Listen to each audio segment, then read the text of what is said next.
እንደምን ቆያችሁ ውድ የአውድ ዜና ቤተሰቦች። እጅግ አሳዛኝና አስደንጋጭ ዜና ከወደ አርሲ ተሰምቷል። አርሲ መቼ ነው ደሟ የሚደርቀው? ንጹሃን መታረዳቸው አልበቃ ብሎ ዛሬ ፈጣሪ የሚመለክበት መቅደስ ጭምር ወደ አመድነት ተቀይሯል። ትኩረት ሁሉ ወደ ምርጫው በዞረበት በዚህ ሰዓት በአርሲ ምድር ታይቶ የማይታወቅ የተቀነባበረ የሞት ድግስ ተደግሷል። መንግስት ዋስትና ሰጥቶ አዘናጋን የሚሉት ንጹሃን በአሁኑ ሰዓት በታጣቂዎች እየታደኑ ነው። የምስራቅ አርሲ አስኮ ወረዳ ጥቃት መልኩን ቀይሯል። ከዚህ ቀደም ሰዎች ብቻ ይገድሉ የነበሩ ኃይሎች ዛሬ ግን ከ101 ዓመታት በላይ የቆየውን የጠላታ ጨፋ ቅዱስ ገብርኤል ቤተክርስቲያንና የካራ መድኃኔዓለም መቅደስ ሙሉ በሙሉ አቃጥለው ከጥቅም ውጭ አድርገውታል። ታሪክ የማጥፋት ማንነትን የመደምሰስ እጅግ አስደንጋጭ ዘመቻ። በአሁኑ ሰዓት በሺዎች የሚቆጠሩ እናቶችና ህፃናት በጫካ ውስጥ በብርድና በረሃብ እያለቁ ይገኛሉ። የዚህን የተቀነባበረ አሰቃቂ ጥቃት ሙሉ ዝርዝር መረጃ ይዘንላችሁ ቀርበናል። በሌላኛው ዜና ልጆች አሉን አትግደሉን በማለት 3 ህፃናት ልጆችን አቅፎ የጭንቀት ድምጹን ያሰማው የከባድ መኪና አሽከርካሪ ጩኸት የበርካታ ሹፌሮች ህይወት በአጭር ቃላት ለመግለጽ ሞክሯል። የብዙዎችን ልብ የሰበረው የዚህ አባት ድምጽ ምንድነው? ልጆች አሉን አትግደሉን። አሽከርካሪዎች በታጠቁ ኃይሎች በኃይል እየታገቱ በሚሊዮን የሚቆጠር ብር እንዲከፍሉም እየተገደዱ በአሰቃቂ ሁኔታ ህይወታቸውን እያጡበት ያለው የአውራ ጎዳናዎች አስፈሪ ቀውስ አሁን እጅግ አስከፊ ደረጃ ላይ ደርሷል። የሀገር ኢኮኖሚ ጀርባ አጥንት የሆኑ ሹፌሮች የደረሰባቸው የህልውና ስጋትና የአባት በሰቀቀን ውስጥ ሆኖ ያሰማውን ብሔራዊ ጥሪ በተመለከተ በዝርዝር ይዘናል። እስከ ፕሮግራማችን ፍጻሜ አብራችሁን ቆዩ። ለቻናሉ አዲስ ከሆናችሁ ሰብስክራይብ እንዲሁም የደውል ምልክቱን ተጭነው ቤተሰባዊነታችሁን አጠናክሩ እያልኩኝ ወደ ዕለት ዝርዝር መረጃዎች ተሻገሩ።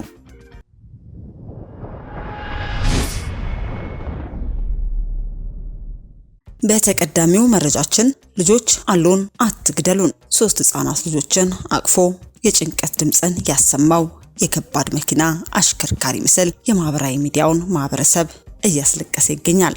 ሰሞኑን በማህበራዊ ሚዲያ ላይ በሰፊው እየተዘዋወረ የሚገኘው የብዙዎችን ልብ የሰበረው አንድ ምስል በሀገሪቱ የትራንስፖርት ዘርፍ ላይ የተጋረጠው እጅግ አስከፊ አስደንጋጭ የደህንነት ቀውስ በግልጽ እያሳየ ይገኛል። በአሁኑ ወቅት በከፍተኛ ሁኔታ እያነጋገረ ባለው በዚህ ምስል ላይም አንድ ከባድ መኪና አሽከርካሪ 3 ምንም የማያውቁ ህፃናት ልጆቹን በቅፉ ይዞ ፊቱ ላይ በታተመ ጥልቅ ስጋትና ጭንቀት ልጆች አሉን አትግደሉን የሚል የልብ ሰባሪ መልእክትን ለአጠቃላዩ ማህበረሰብ ለሚመለከታቸው አካላት እያስተላለፈ ይገኛል። ይህ ምስል ዝም ብሎ ተራ የማህበራዊ ሚዲያ ትዕይንት ሳይሆን የዕለት ተዕለት እንጀራቸውን ለማግኘት ሌትና ቀን አውራ ጎዳናዎችን በሚያቋርጡ ሹፌሮችና በቤተሰቦቻቸው ላይ እየደረሰ ያለው የስነ ልቦናና የህልውና ስቃይ ደረጃ ቁልጭ አድርጎ የሚያሳይ መራር እውነት ነው። ባለፉት ጥቂት ዓመታት በኢትዮጵያ የተለያዩ አካባቢዎች የከባድ መኪናዎችና የህዝብ ማመላለሻ አሽከርካሪዎች በተለያዩ የታጠቁ ኃይሎች በቀጥታ ኢላማ እየተደረጉ መምጣታቸው የሰሞኑ ትልቅ አጀንዳ መሆኑ ይታወቃል። አሽከርካሪዎች በጉዞ ላይ ያሉ በኃይል እየታገቱ ለቁጥር የሚያታክት በሚሊዮን የሚቆጠር ብር ቤተሰቦቻቸው እንዲከፍሉ የሚጠየቅባቸው መሆኑ ሳያንስም ይህንን የገንዘብ መጠን በአጭር ጊዜ ውስጥ ማቅረብ ካልቻለ ደግሞ በአሰቃቂ ሁኔታ ህይወታቸው እንዲቀጠፍ እየተደረገ ይገኛል። ይህ አይነቱ ግፍ ህገወጥ የብዙዎች አሽከርካሪዎች ህይወት ከመቅጠፍ በላይ ቁጥራቸው የበዛ ህፃናትን ያለ አባትና አሳዳጊ አስቀርቷል። በርካታ አባወራዎችንም ለዘላቂ የጭንቀትና የፍርሃት ህይወትም ዳርጓል። ይህ አባት ልጆቹን ይዞ በአደባባይ የጭንቀት ድምጹን ያሰማው የትራንስፖርት ዘርፍ አባላት የሚሰሩት ስራ ምን ያክል ለአደጋ የተጋለጸ መሆኑን የፖለቲካ ወይንም የቡድን ፍላጎት ሳይሆን የንጹሃን ዜጎችና የህፃናት እጣ ፈንታ መሆኑን ለማሳሰብም ነው። አሽከርካሪዎች የሀገር ኢኮኖሚ የጀርባ አጥንት ሆነው ሸቀጦች፣ መድኃኒቶችና የህዝብ መሰረታዊ ፍላጎቶችን ከአንድ የሀገር ጫፍ ወደ ሌላ የሚያመላልሱ የልማት ኃይሎች እንጂ የትጥቅ ግጭት ሰለባ ሊሆኑ አይገባም። የዚህ አባትና የልጆች ጩኸትም የአሽከርካሪዎች ደህንነት በአስተማማኝ ሁኔታ እንዲጠበቅና መጪው ትውልድ ወላጆቹን በግፍ የማጣት ፍርሃት ውስጥ እንዳያድግም የሚማጸን ብሔራዊ ጥሪ በመሆኑ ልዩ ትኩረትና አፋጣኝ መፍትሄ ሊሰጠው የሚገባ ጉዳይ ሆኗል።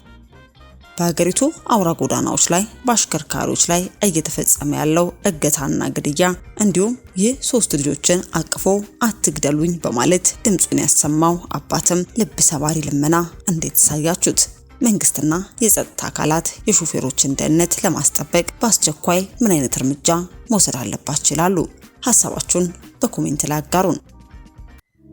በሌላኛውና እጅግ አሳዛኝ ወደ ሆነው መረጃችን ስንሻገር የምስራቅ አርሲ ምድር ንጹህ ደማቸው ሲፈስባት እናቶች ሲያለቅሱባትና ህፃናት ያለ ወላጅ ሲቀሩባት የመጀመሪያ አይደለም።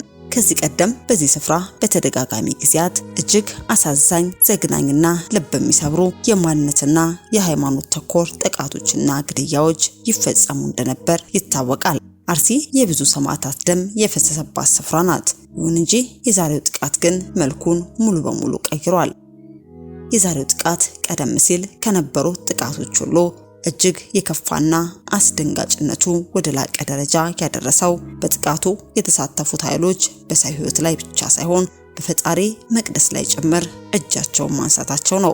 ቀደም ሲል በነበሩ ግጭቶች ቤተክርስቲያን የሰላም የሽምግልናና ንጹሃን ተፈናቅለው የሚጠለሉባት አስተማማኝ መጠጊያም ነበረች። ዛሬ ግን አልነበረም። ታጣቂዎች የንጹሃንን መጠጊያ የእምነት ማዕከሉና የታሪክ አሻራቸውን ጭምርን ያደቀቁት።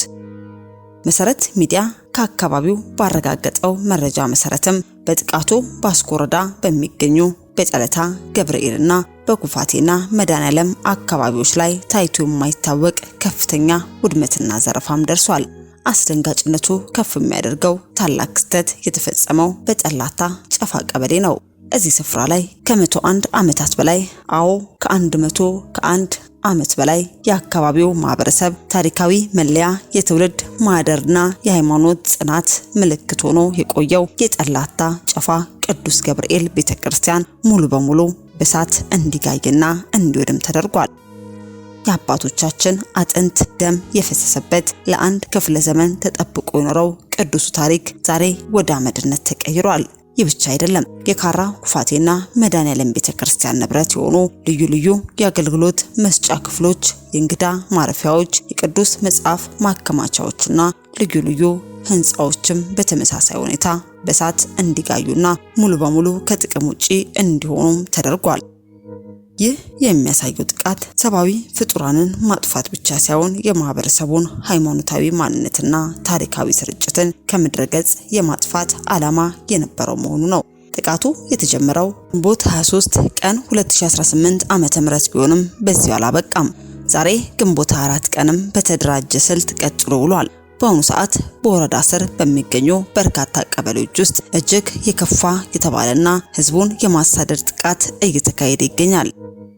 ለመሰረት ሚዲያ ከስፍራው በደረሰው ወቅታዊ መረጃ መሰረት በአሁኑ ሰዓት ጥቃቱ በስፋት እየተፈጸመባቸው ያሉ ቀበሌዎችም በዘዲቡና በኢሬቻ ሚካኤል በሱንቴ ማርያምና በቦግዶ አቦ በሊንጫ ኦዳ በጂሶና በኳስ ድሬ ቀበሌዎች ውስጥ የነዋሪዎች መኖሪያ ቤቶች እየተለዩ እየተቃጠሉም ነው። 234 መኖሪያ ቤቶች ሙሉ በሙሉ ወድመዋል። ታጣቂዎች የኦርቶዶክስ እምነት ተከታዮች ቤቶችን በልዩ ሁኔታ እየለዩ ከብቶቻቸውን፣ ንብረቶቻቸውን እየዘረፉ መሆኑ ተረጋግጧል። ህዝቡ ንብረቱን ትቶ ህይወቱን ለማዳን ብቻ ባዶ እጁን እየሸሸ ይገኛል። ይህንን ጥቃት ይበልጥ አስደንጋጭና አሳዛኝ የሚያደርገው ነዋሪዎቹ በጥቃት ዋዜማ የነበራቸው ሁኔታ ነው። የአካባቢው ነዋሪዎች ቀደም ሲል የጸጥታ ስጋት መኖሩን ተገንዝበው ባላቸው ጥቂት አቅም ራሳቸውን ለመከላከልና አካባቢያቸውን ለመጠበቅ ዝግጁ እያደረጉ ነበር። ነገር ግን ያልታሰበ የክህደት ድርጊት ተፈጸመ። አንድ የአካባቢው ነዋሪ በስልክ ባስተላለፈው ምስክርነት እንዲህ ይላል።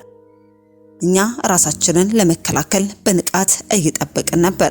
ነገር ግን የመንግስት ካድሬዎች መጡና አካባቢውን እያረጋጋን ነው፣ ሙሉ ዋስትና እንሰጣቸዋለን፣ ምንም የሚመጣ አደጋ የለም፣ ተረጋጉ በማለት እንድንዘናጋ አደረጉን።